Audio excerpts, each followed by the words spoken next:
भाई पांच मेरिया ਧੀਆਂ ने 20 साल तो मैं बेवा वा। एक मेरा बेटा है। मेरा बेटा कपड़े वाली दुकान ते काम करता है। 500-600 ਦੀ ਦਿਹਾੜੀ ਹੈ।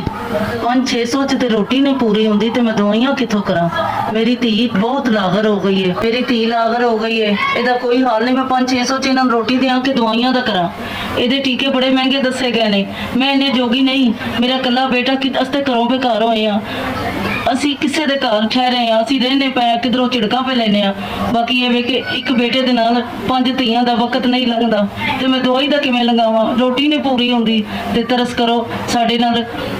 ਅੱਛਾ ਤਾਉਣ ਕਰੋ, ਸਾਡੀ ਮਦਦ ਕਰੋ। ਇਹ ਦਵਾਈਆਂ ਉਹਨਾਂ ਨੇ ਲਿਖ ਕੇ ਦਿੱਤੀਆਂ ਨੇ ਤੇ ਬੜੀਆਂ ਮਹਿੰਗੀਆਂ ਦਵਾਈਆਂ ਨੇ। ਮੈਂ ਕਿਧਰੋਂ ਮੰਗ ਪਿੰਨ ਕੇ ਇਹ ਥੋੜੀਆਂ ਜੀਆਂ ਲਿਆਂਦੀਆਂ ਨੇ। ਬਾਕੀ ਅੱਗੋਂ ਮੇਰੀ ਹਿੰਮਤ ਨਹੀਂ ਪਈ ਇਜਾਜ਼ਤ ਦਿੰਦੀ ਕਿ ਮੈਂ ਇਹਦੀਆਂ ਦਵਾਈਆਂ ਟੀਕੇ ਕਿਸ ਤਰ੍ਹਾਂ ਕਰਾਵਾਂ। ਕੋਈ 2000 ਦਾ ਟੀਕਾ, ਕੋਈ 1000 ਦਾ, ਕੋਈ 1500 ਦਾ, ਮੈਂ ਕਿੱਥੋਂ ਕਰਾਵਾਂ। ਡਾਕਟਰ ਨੇ ਕਿਹਾ ਕਿ ਇਹਦਾ ਸਿਟੀ ਸਕੈਨ ਕਰਵਾਓ ਤੇ ਮੈਂ ਕਿੱਥੋਂ ਕਰਾਵਾਂ। ਮੈਂ ਉਹਦੀ ਗੋਲੀ ਨਹੀਂ ਲਿਆਉਣ ਜੋਗੀ ਤੇ ਮੈਂ ਸਿਟੀ ਸਕੈਨ ਕਿੱਥੋਂ ਕਰਾਵਾਂ। 10-15 ਹਜ਼ਾਰ ਦਾ ਹਰ ਹਸਪਤਾਲ ਤੋਂ ਮੈਂ ਪੁੱਛ ਬੈਠੀ ਹਾਂ। ਉਹ ਕਹਿੰਦੇ ਨੇ ਫ੍ਰੀ ਨਹੀਂ ਹੁੰਦਾ ਤੇ ਮੇਰੀ ਮਦਦ ਕਰੋ। ਮੈਂ ਤੇ ਹੀ ਬਾਰ-ਬਾਰ ਕਵਾਂਗੀ ਦੁਖਿਆਰੀ ਕਿ ਮੇਰੀ ਮਦਦ ਕਰੋ। ਹਸਪਤਾਲਾਂ 'ਚ ਮੈਂ ਰੁਲਣੀ ਫਿਰਨੀ ਆ ਤੇ ਲੇਕਿਨ ਮੇਰੀ ਜਵਾਨ ਧੀ ਹੈ। ਮੈਂ ਕੀ ਖੱਜਲ ਹੋਵਾਂ ਤੇ ਖੱਜਲ ਹੋਣੀ ਪਈ। ਉਹ ਕਹਿੰਦੇ ਨੇ ਨਹੀਂ ਇੱਥੋਂ ਫ੍ਰੀ ਨਹੀਂ ਹੁੰਦਾ। ਹਰ ਹਸਪੀਟਲ ਨੇ ਕਹਿ ਦਿੱਤਾ ਤੇ ਪ੍ਰਾਈਵੇਟਾਂ ਜੋਗੀ ਇਹ ਪ੍ਰਾਈਵੇਟ ਡਾਕਟਰ ਦੀ ਦਵਾਈ ਜੋਗੀ ਨਹੀਂ ਮੈਂ ਤੇ ਮੈਂ ਇਲਾਜ ਕਿੱਥੋਂ ਪ੍ਰਾਈਵੇਟਾਂ ਦਾ ਕਰਵਾਵਾਂ। ਮਦਦ ਕੋ ਕਰੇ, ਕਿਸੇ ਦਾ ਦਿਲ ਕਰੇ ਤੇ ਕਰ ਹੀ ਦਿੰਦਾ।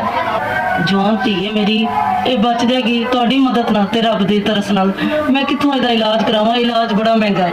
ਮੈਂ ਨਹੀਂ ਕਰਵਾਉਣ ਜੋਗੀ ਇਹਨਾਂ। ਮੇਰੀ ਧੀ ਨੂੰ ਬਚਾ ਲਓ। ਤੁਹਾਡੀ ਬੜੀ ਮਿਹਰਬਾਨੀ ਹੈ। SBS ਤੁਹਾਡੀ ਤਰਫੋਂ ਮੇਰੀ ਧੀ ਦੇ ਇਲਾਜ ਵਾਸਤੇ ਹੈ ਜਿਹੜੇ ਪੈਸੇ 8000 ਰੁਪਏ ਮਿਲੇ। ਮੈਂ ਇਨਸ਼ਾਅੱਲਾ ਇਹਦੇ ਨਾਲ ਉਹਦੀ ਦਵਾਈ ਮੰਗੀ। SBS ਤੁਹਾਡੇ ਪੈਸੇ ਦਿੱਤੇ ਨਾਲ ਇਹਦਾ ਇਲਾਜ ਤੇ ਸ਼ੁਰੂ ਹੋ ਗਿਆ ਤੇ ਫਿਰ ਹੁਣ ਥੋੜਾ ਪਤਾ ਚਲੋ ਹੱਲ ਤੇ ਹੋਵੇਗਾ ਨਾ।